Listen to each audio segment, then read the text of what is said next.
Welcome back to my channel. आप हैं मेरे यानी प्रियंका के साथ। आज एक बार फिर से बहुत ज़्यादा यूजफुल वीडियो, जिसमें कि टॉपिक रहेगा हमारा आज का यूज ऑफ बीइंग।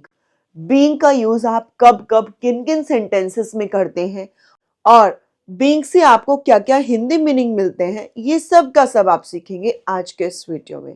सबसे पहले आइए समझते हैं बीइंग है क्या। एक्चुअली एक वर्ब होती है BEB। इसके 3 फॉर्म होते हैं, इज, एम, आर। ये इसके प्रेजेंट फॉर्म होते हैं, ठीक है।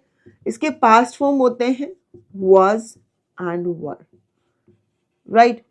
तो यहां पर अब जब हम बी में ING लगा देते हैं तो ये भी बी का ही फॉर्म होता है। कौन सा? जो कि कॉन्टिन्यूअस टेंस में यूज होता है।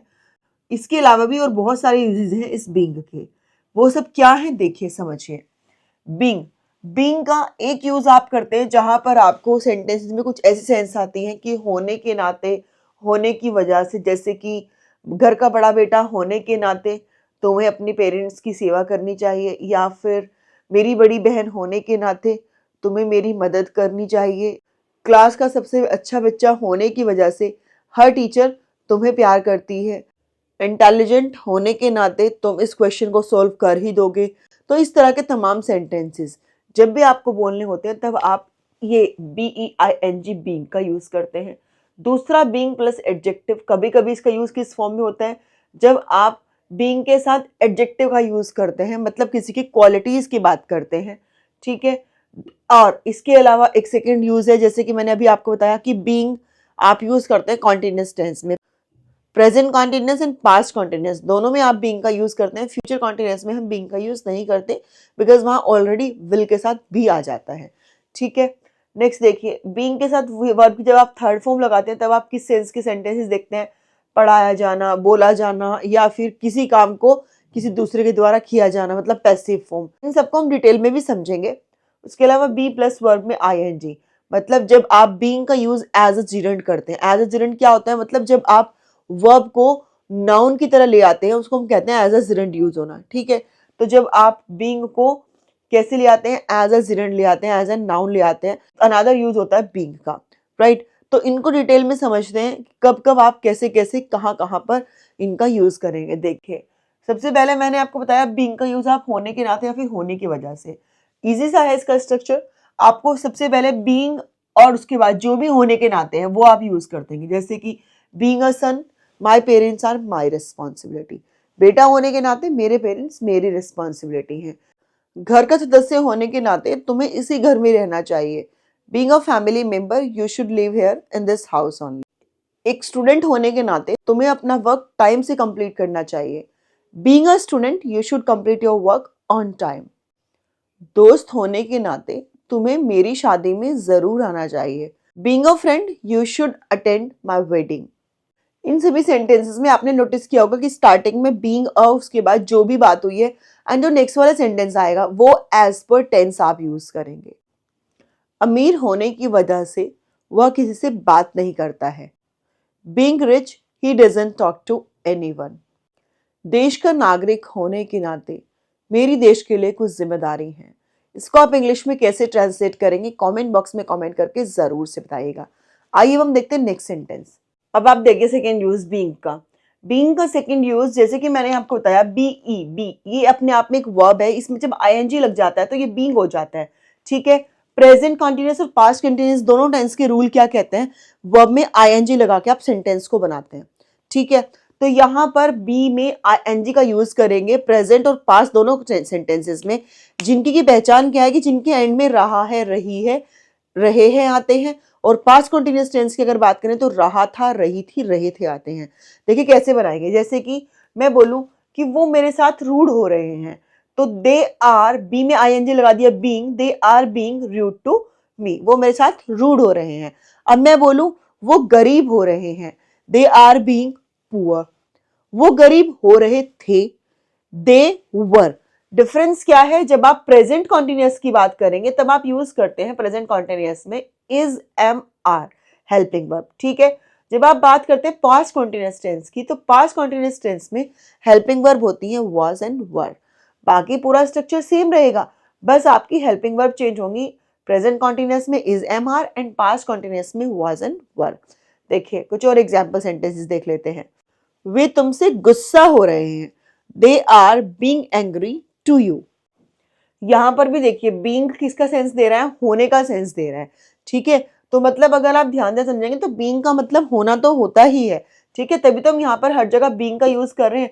हम डायरेक्टली नहीं लिखते they are ruding to me, no, they are angering to me, नहीं, क्योंकि होना की बात हो रही है, कुछ होना है, इसलिए हम यहाँ पर इन सभी सेंटेंस में बीइंग का यूज कर रहे हैं, ठीक है। तुम इतने मूर्ख क्यों हो रहे हो, why are you being so silly. तुम अंग्रेजी सीखने के लिए इतने बेचैन क्यों हो रहे हो। कमेंट बॉक्स में कमेंट करके जरूर से बताइएगा। आइए हम देखते हैं नेक्स्ट यूज बीइंग का। बीइंग प्लस V3 काफी ज्यादा इंपॉर्टेंट है और काफी ज्यादा बार हम इसको यूज करते हैं। इसका यूज आप करते हैं कब, जब आपको सेंटेंस बोलना हो पैसिव वॉइस में। पैसिव वॉइस क्या होते हैं, जहां पे कोई सेंटेंस बोला जाए और उसमें सब्जेक्ट की इंपॉर्टेंस ना देकर ऑब्जेक्ट को इंपॉर्टेंस दी जाए। मतलब काम किसने किया ये जानना इंपॉर्टेंट नहीं हो जहां पर, बल्कि ये जानना इंपॉर्टेंट हो कि हुआ क्या है, काम क्या किया गया है, उनको हम पैसिव वॉइस के सेंटेंसेस कहते हैं। मतलब जिसमें सब्जेक्ट की इंपॉर्टेंस पीछे चली जाती है, ऑब्जेक्ट की इंपॉर्टेंस ज्यादा हो जाती है। फॉर एग्जाम्पल देखें, the work is being finished, यहाँ पर क्या है, काम कंप्लीट हो गया है। तो यहाँ पर इंपॉर्टेंस इसकी बात की नहीं है कि काम किया किसने है, इंपॉर्टेंस ज्यादा इस बात की कि काम खत्म हुआ या नहीं। तो यहाँ पर इस तरह के सेंटेंसेस को हम कहते हैं पैसिव वॉइस के सेंटेंसेस, ठीक है। इस तरह के सेंटेंसेस में कभी कभी ये बता भी दिया जाता है कि काम किसने किया, उसको फिर हम लास्ट में यूज करते हैं बाय, जिसने किया। सपोज यहाँ होता रिया ने काम कंप्लीट किया, the work is being finished by Riya, ठीक है। तो इस तरह के सेंटेंसेस में आप बीइंग के साथ वर्ब की थर्ड फॉर्म का यूज करते हैं। इन सेंटेंसेस में भी सेंस वही आएगी, जैसे कि काम को किया जा रहा है, मोहन को पढ़ाया जा रहा है, बाजार जाया जा रहा है, घर का सामान लाया जा रहा है, इसी सेंस में। बट यहाँ पर क्या हुआ, सब्जेक्ट इंपॉर्टेंट नहीं है, काम क्या किया जा रहा है वो इंपॉर्टेंट है। खरीदारी की जा रही है, शॉपिंग इज बीइंग डन।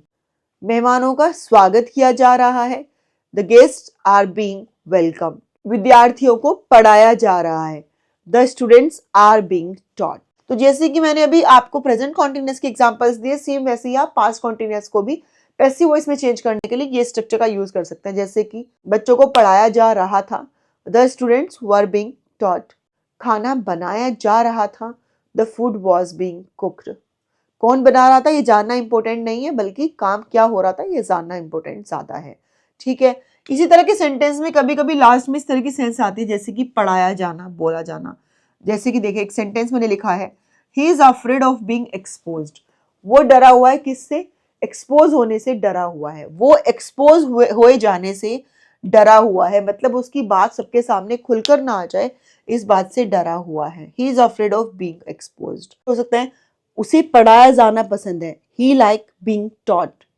किसी को भी इंसल्ट किया जाना पसंद नहीं होता, no one likes being insulting. सबको इनवाइट किया जाना पसंद होता है, एवरीवन लाइक्स बीइंग इनवाइटेड। इस तरीके से दोनों सेंस में आप पैसिव वॉइस के फॉर्म में यूज करते हैं बीइंग के साथ वर्ब की थर्ड फॉर्म का। अब देखिए BEING, यहाँ पर आपने प्रेजेंट टेंस और पास्ट टेंस के कॉन्टिन्यूअस के रूप में यहाँ पर उसको यूज किया। यहाँ पर बी प्लस वर्ब की ING as a gerund use करेंगे। जिरंड क्या होते हैं, एज आई टोल्ड यू कि जब वर्ब एज अ नाउन काम करे उसको हम जिरंड कहते हैं। जैसे कि देखिए बीइंग एंग्री, गुस्सा होने की वजह से, ठीक है।